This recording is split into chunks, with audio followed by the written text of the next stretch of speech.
కానీ ఈవిడ సెలెక్ట్ అయ్యాను అని చెప్పి వాళ్ళ అమ్మకి ఎందుకు అబద్ధం చెప్పింది, ఈ రోజు దాకా అది నిజమని ఈవిడ ఎందుకు నమ్ముతుంది? ఇది నెల రోజుల క్రితం ఇంటర్వ్యూ. ఆవిడకి చాలా మిస్కన్సెప్షన్స్ ఉన్నాయి. డాక్టర్ నన్ను అలో చేయలేదంటే ఆవిడ ఆల్రెడీ చంపేశారంటది. ఇంకో పక్క ఆవిడ వేరే హాస్పిటల్కి తీసుకెళ్తే బతుకుంటుంది అంటది. అంటే ఆవిడ బతుకుంటేనే కదా వేరే హాస్పిటల్కి తీసుకెళ్ళగలరు. సో ఆవిడని చంపేసి అయితే తీసుకురాలేదు అక్కడికి, బతుకుండగానే తీసుకొచ్చారు, బతికించుకోవాలనే తీసుకొచ్చారని అర్థమవుతుంది.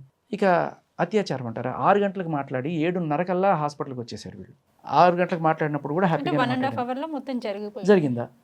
ఆ 1.5 అవర్లో వీళ్ళు అక్కడి నుంచి హిమాయత్ నగర్ వెళ్ళి హిమాయత్ నగర్లో పాయిజన్ కొనుక్కొని ఆ లిమ్కాల్ వాటిలో కలుపుకొని తాగి మేబీ ఇంకా లాస్ట్ అనుకుని వాళ్ళు ఏదైనా కలిశారో ఆ కలిసిన తాలూకు ట్రేసెస్ ఏమైనా పోస్ట్ మార్టంలో బయటపడ్డాయో దాన్ని కూడా వీళ్ళు రేపుగా చిత్రీకరించారో వాట్ ఎవర్ జరిగి ఉండొచ్చు. కానీ 1 గంటలో ఇంత జరిగిందా అనేది కొంచెం సత్యదూరంగా అనిపిస్తుంది. అండ్ అన్నీ చాలా క్లియర్ కట్గా ఒకవేళ నిజంగానే అతనికి ఆ ఇంటెన్షన్ ఉంటే చంపేసి తీసుకెళ్ళి ఏదో రకంగా మాఫీ చేయించుకుంటాడు కదా. ఇంత పొలిటికల్ ఇన్ఫ్లుయెన్స్ అంటున్నారు కదా, అంత పొలిటికల్ ఇన్ఫ్లుయెన్స్ అంటే చంపేసి తీసుకెళ్ళి అక్కడ ఆ రిపోర్ట్లన్నీ కూడా ఆయనకి తగ్గట్టుగా రాయించుకున్నాడు. మరి ఆ రిపోర్ట్ ఎందుకు రాయించుకోలేకపోయాడు? పోస్ట్ మార్టం రిపోర్ట్ అని అనుకోలేదు కాబట్టి చేయలేచ్చు. ఇద్దరు సూసైడ్ చేసుకున్నాం, ఇంకోటి బట్టలు ఇవ్వలేదు అది ఇది అంటది ఆవిడ.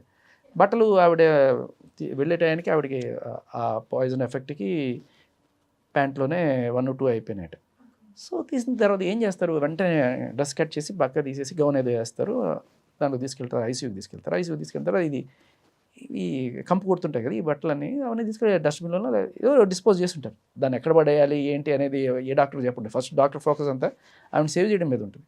అది ఏదో ప్యూన్ చూసుకుంటాడు, ఆ ప్యూనో లేకపోతే ఎవరో సిస్టర్ అవి తీసుకెళ్ళి ఎక్కడ పడేయడం ఏదో చేస్తారు. తర్వాత అవి ఎక్కడ పోయినాయి ఇవి అని చెప్పి ఈవిడ అడగడం. అది ఎప్పుడు కూడా అది 10 రోజుల తర్వాత 8 రోజుల తర్వాత మరి మొత్తానికి